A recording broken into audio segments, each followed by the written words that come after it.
Bom dia, meus irmãos, que a graça e a paz do nosso Senhor e também Salvador Jesus Cristo seja com cada um de vocês. Que Deus possa abençoar a sua vida. E eu te convido nesse dia a tomar café com a palavra de Deus. Por isso, já prepare o seu café, pegue a sua Bíblia, seu caderno e a sua caneta e vamos juntos meditar na palavra de Deus. Gostaria de te convidar para que possa ler esse capítulo antes de iniciar esse estudo, esse devocional junto comigo. Que Deus te abençoe. Primeiro ponto aqui que eu quero destacar sobre o capítulo 2 é algo que eu falei na introdução do livro de Mateus, não sei se você se recorda, que eu falei que esse livro de Mateus foi escrito direcionado para os judeus, para provar que Jesus é o Messias prometido.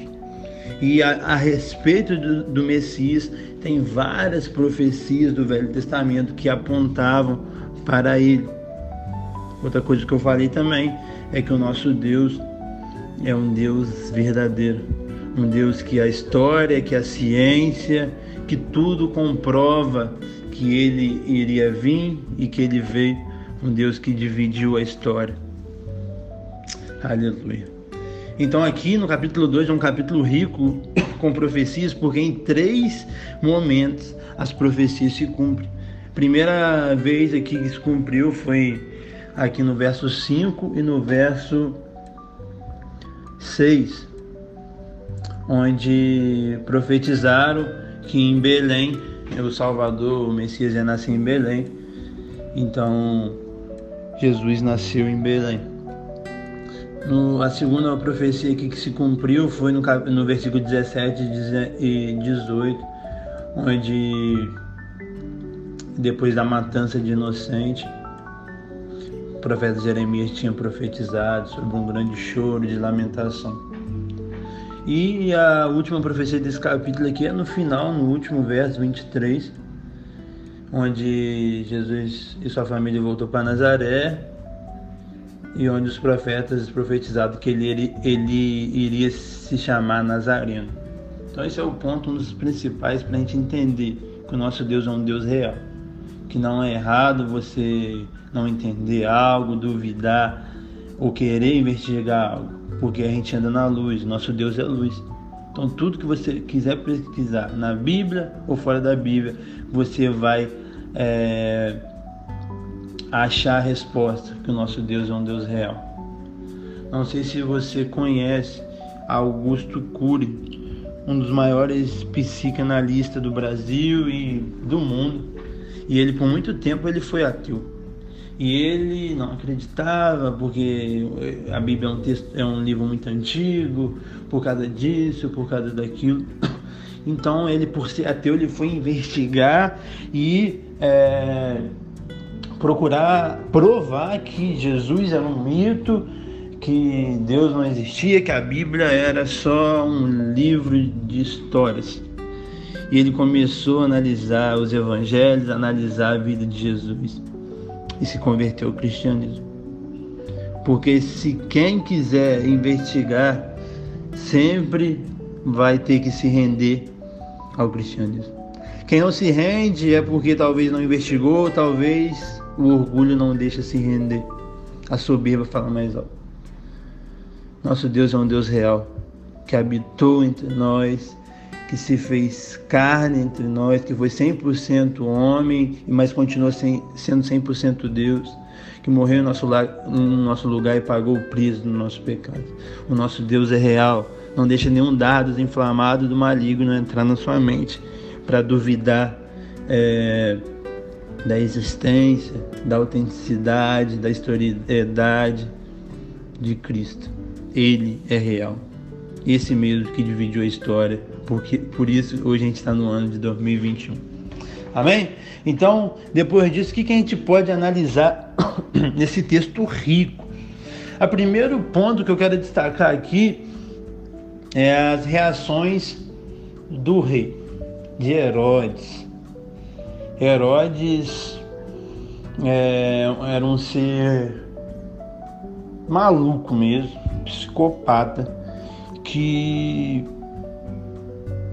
ele amava o poder e ele fazia o que fosse preciso para ele não perder o poder. Então, quando ele ficou sabendo que estava para nascer o rei dos judeus, quando os magos o perguntaram, ele se alarmou, como diz no verso 3, e perguntou sobre isso e tal, e ele ficou investigando, ele ficou sabendo lidar, né, mas sabendo com aspas bem grandes, na ótica dele, pelos objetivos dele, sabendo lidar com a situação, e no momento ali ele não demonstrou esse sentimento, porque ele era um ser muito argiloso. Pra você ter uma noção, ele matou filhos, ele matou esposa, ele matou mãe, todas as pessoas que supostamente poderia ameaçar o governo dele, ele matava. Então esse rei dos judeus também poderia ameaçar o reinado, o governo dele. Então ele despertou uma curiosidade ali a partir do verso 3, do 4, e depois ele sabendo falar, bem diplomático, ele chamou os magos e perguntou sobre os magos. Perguntou, mas não porque queria saber ou porque queria adorar. Ele perguntou porque queria matar. Isso a gente pode aplicar na nossa vida como? Tem pessoas, gente, que pode até perguntar sobre os nossos sonhos, os nossos planos, nosso objetivo, mas talvez não para orar com a gente, não para ajudar a gente, e sim para arrumar um jeito de matar os nossos sonhos. Então a gente tem que ter muito cuidado com pessoas argilosas. Bom, ele pegou esse contato, pegou o contato dos magos, e ele falou nos magos, no verso 8, parte B: e quando tiveres encontrar, avisa-me para eu adorar também. Ele mentiu com palavras doces, como eu falei, com a diplomacia bem excelente, mas a crueldade estava no coração.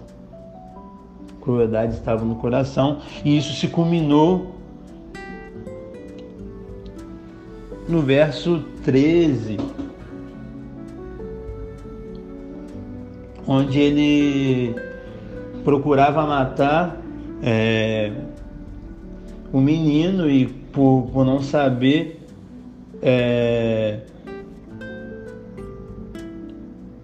exatamente quem era, porque os magos, para a glória de Deus, não deram essa informação, ele mandou matar todos os meninos abaixo de 2 anos.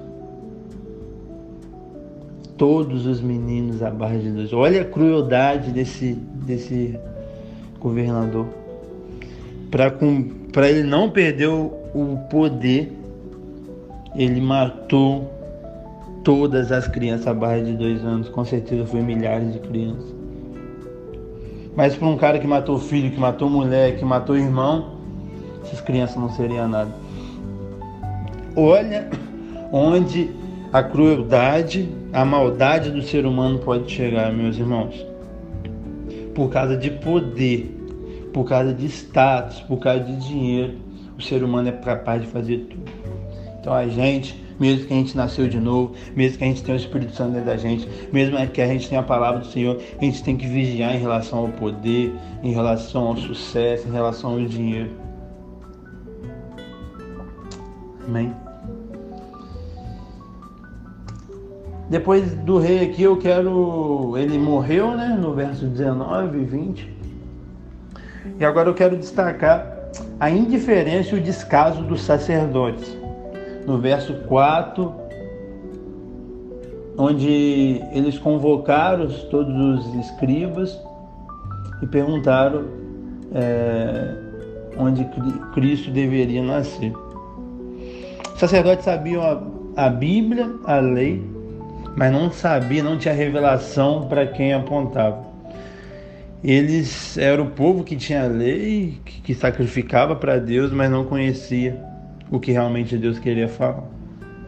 E os magos veio de longe para adorar o rei, porque eles sabiam dos sinais. Tem 3 atitudes dos magos que merecem destaque.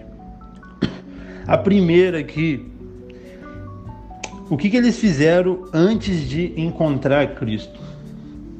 Primeiro, no verso 1, capítulo 2, verso 1, eles não mediram esforços. Eles saíram de onde eles estavam para encontrar Cristo. Será que a gente faz isso hoje em dia? Eu sei que Cristo está no nosso coração. A Bíblia está no nosso celular, está na nossa cabeceira. Mas você acha que a gente faz um esforço para fazer a vontade de Cristo? Para talvez pregar para alguém, para talvez abraçar alguém, para talvez abençoar alguém? Os magos saíram de longe para encontrar Jesus. No verso 2 ali, eles buscam informação onde estava ele.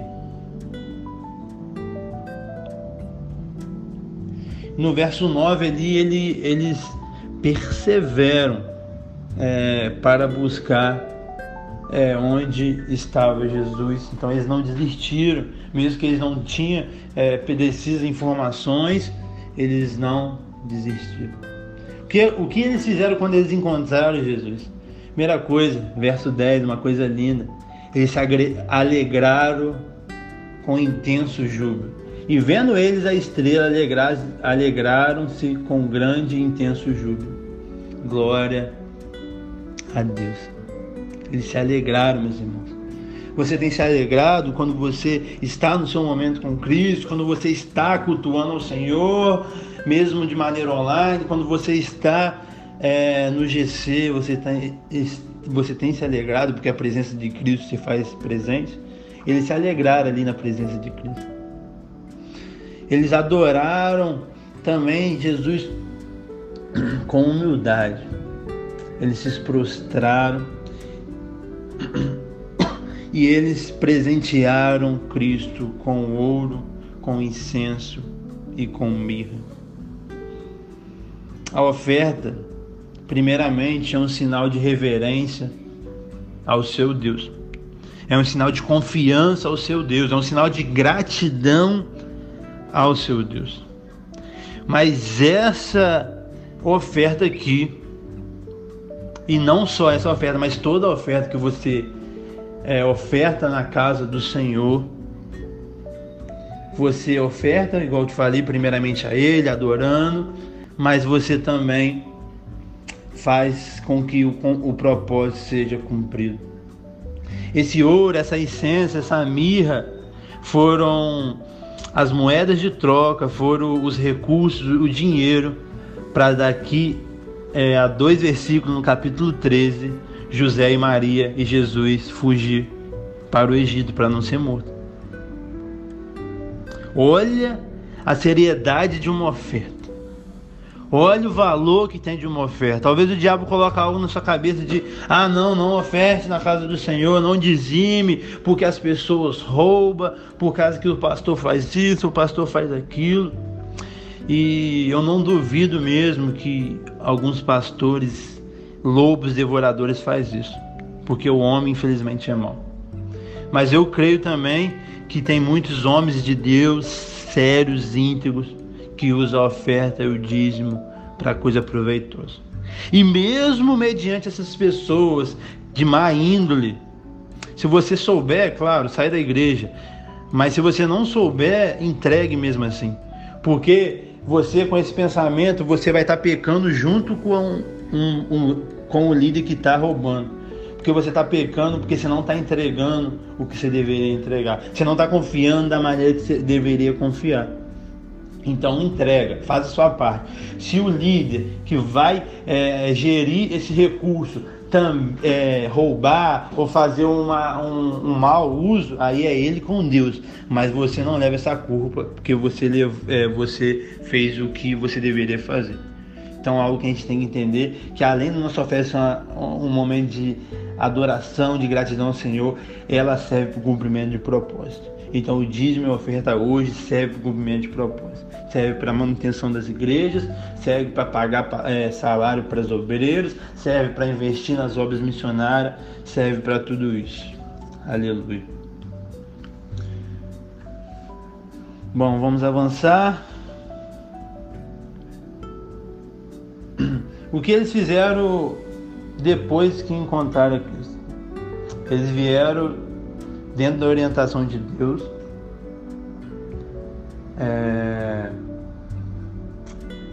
e eles não voltaram para a presença de Herodes, porque Herodes não estava com boas intenções, eles voltaram por outro caminho. Amém? Então a gente tem que aprender muito com os magos, que não eram mestres das leis, que não eram homens judeus ortodoxos, mas que entendeu. E muitos judeus, muitos sacerdotes daquela época que meditavam na lei dia e noite não entendeu. Um dos propósitos a gente entender. Não adianta a gente ler, não adianta a gente orar, não adianta a gente ficar, ouvir e não entender. Como eu sempre cito, vocês sabem, e ouvindo o evangelho do reino e não entendendo, veio o maligno e rouba a semente. A gente tem que entender. Nosso Deus é um Deus que ama entendimento. Nosso Deus é o Deus que fala que o povo perece pela falta de entendimento. Então a gente tem que entender. Não deixa nenhuma dúvida na sua mente. Queira entender. Agora, por último aqui, última camada que a gente possa extrair desse texto muito rico, é a prudência e a obediência de José de Maria. A fuga para o Egito, entre o versículo 15 ao versículo 13 ao versículo 15. Irmãos, tem momentos que a gente tem que ter prudência. Tem momento que a gente tem que confiar na direção do Senhor. Tem momentos que não adianta você resistir, você dar murro e ponta de faca, você colocar sua família em risco. Tem momentos que é muito mais fácil a gente abrir mão e sair dali por um tempo certo você voltar e estabelecer o que tem que ser estabelecido. Pense nisso, aplicando dentro de sua vida, porque tem tempo para tudo. E tem tempos, inclusive, para não discutir, para ficar quieto, para engolir sapo, para sofrer o dano, para preferir sair do trabalho do que arrumar uma briga, preferir ir embora do ambiente a perder o controle, preferir abrir mão de direitos seus, de ele estar na casa dele, mas para ir para outro lugar só para não acontecer maus futuros. A gente tem que pensar nisso. No verso 16 e 18 teve a matança, infelizmente, como eu falei.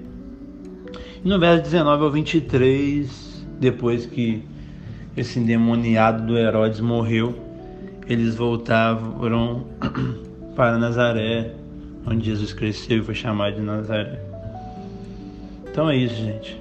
Prudência para sair e sensibilidade, é claro, saber também a hora de voltar, e Deus está no controle. Glória a Deus, meus irmãos, mais um momento abençoado de café com a palavra. Espero do fundo do meu coração ter te edificado, te abençoado, te ensinado em algo, e gostaria muito que você pudesse curtir esse vídeo, você pudesse comentar, pudesse se inscrever no canal para que possamos alcançar mais e mais pessoas, e também que você possa compartilhar. Que Deus abençoe sua vida e eu te espero amanhã no Café com a Palavra.